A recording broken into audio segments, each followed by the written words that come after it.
Friends, welcome in CPS online classes. This is Ranjita Misra. I will teach you class 4th science chapter 12 air, water and weather. Student, in my today's class we will study about the remaining part of the chapter, that is sea breeze. Okay, so let's start my today's class. A coastal breeze blowing from the sea towards the land is called sea breeze.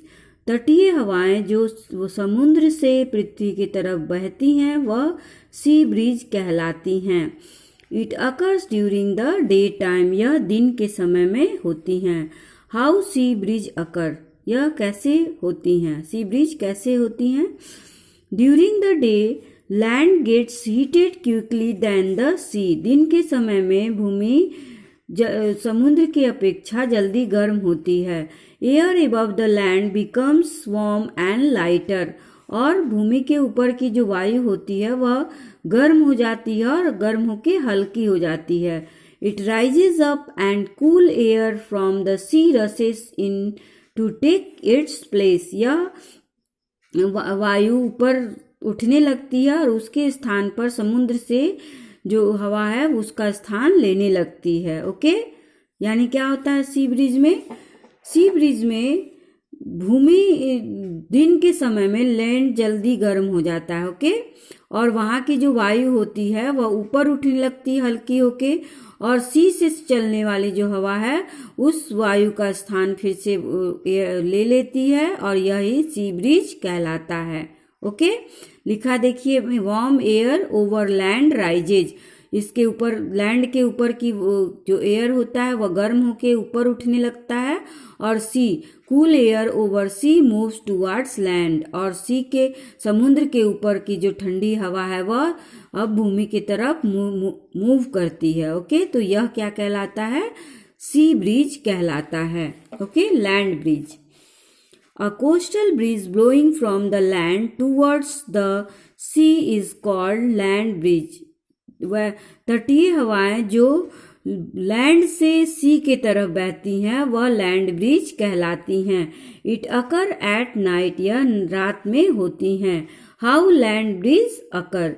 Eight night land cools down faster than the sea, रात के समय में भूमि सी की अपेक्षा जल्दी ठंडी हो जाती है. The warm air above the sea rises up, और सी के ऊपर का जो वार्म एयर गर्म हवा है वह ऊपर उठने लगता है. And cool air from the land rushes to take it place, और कूल एयर जो है वह उसके स्थान को लेने लगता है. ओके, फिर से मैं देखिए बेटा एक बार.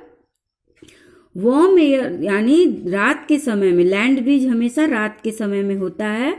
तो रात के समय जो भूमि समुद्र की अपेक्षा जल्दी ठंडी हो जाती है. तो सी के ऊपर की जो हवा होती है और warm air over the sea rises, यह ऊपर उठने लगती है, और जो भूमि की हवा है वह वहाँ का स्थान ले लेती है. Cool air over land moves towards sea, sea की तरफ मूव करती है उसका स्थान लेने. तो यह एक ब्रिज बनाता है और इसे हम लैंड ब्रिज कहते हैं.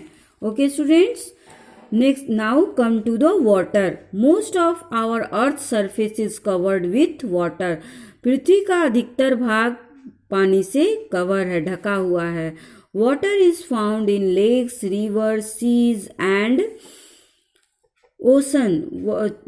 पानी हमें झीलों में, नदियों में, समुद्रों में और महासागरों में पाया जाता है. It is also found underground and even in air, यह जमीन के अंदर और वायु में भी पाया जाता है. Water changes it's state on cooling and heating. पानी अपनी अवस्था ठंडा होने पर और गर्म होने पर बदलती है. ओके, सो द इवापोरेशन यानी वाष्पीकरण. The water on the surface of the earth changes into water vapor by the heat of sun. Earth surface का जो वाटर है वह सन के हीट के द्वारा वाटर वेपर में जल वाष्प में बदल जाता है. Okay, this result in an increase in the amount of water vapor in the atmosphere or increase in humidity. यह इसके पश्चात वाटर वेपर एटमॉस्फेयर में बढ़ जाता है या फिर ह्यूमिडिटी आर्द्रता वायु में बढ़ जाती है एटमॉस्फेयर में. The process of change of water into water vapor on heating is called evaporation. Okay, the process of change of water, जल का जलवाष्प में बदलना गर्म करने के पश्चात evaporation यानी वाष्पीकरण कहलाता है. Okay, evaporation of water take place at a faster rate when evaporation वाष्पीकरण जल फास्ट होता है जब द वेदर इज विंडी, जब मौसम में हवा वाली होती है, ज़्यादा हवा चलती है. द टेम्परेचर इज हाई, जब ज़्यादा तापमान होता है. द एयर इज ड्राई, जब वायु सूखी होती है. The exposed surface of water is large, और जब वाटर का जो सरफेस होता है वह बहुत लार्ज होता है तो वाटर इवापोरेशन का रेट होता है वह फास्ट होता है. ओके, इसके लिए यहाँ एक्टिविटी दिखाई गई है. तो aim to show the effect of wind on evaporation. Wind का क्या इफेक्ट है इवापोरेशन में? तो यहाँ देखिए 2 बाउल में सेम क्वांटिटी में वाटर रखा गया है और एक को फैन के अंदर रख दिया गया है और दूसरे को थोड़ा सा दूर. Okay, we will discuss the summary of the activity. अभी मैं इसको एक बार समरी बता दे रही हूँ. तो फैन के जो अंदर बाउल रखा है जिसमें वाटर है वह जल्दी से इवापोरेट हो जा रहा है बजाय कि जो बाउल दूर रखा है. ओके, यहाँ देखिए after 2 hour the water level of bowl under the fan is lower than the water level of other bowl. यानी जो फैन के अंडर बाउल है उसके वाटर लेवल कम हो जाता है जो दूसरे बाउल की अपेक्षा. तो इससे यह कंक्लूजन यानी निष्कर्ष निकलता है कि water evaporate faster in windy condition. Water जल्दी से इवापोरेट हो जाता है जब वायु चलती है. Okay, the second activity to show the effect of temperature on evaporation. अब हम टेम्परेचर कैसे तापमान इफेक्ट करता है इवापोरेशन को. तो हम 2 डिश लेंगे और उसमें वाटर डालेंगे. एक सन के अंडर रख देंगे और एक अंडर द शेड और एक शेड के अंदर.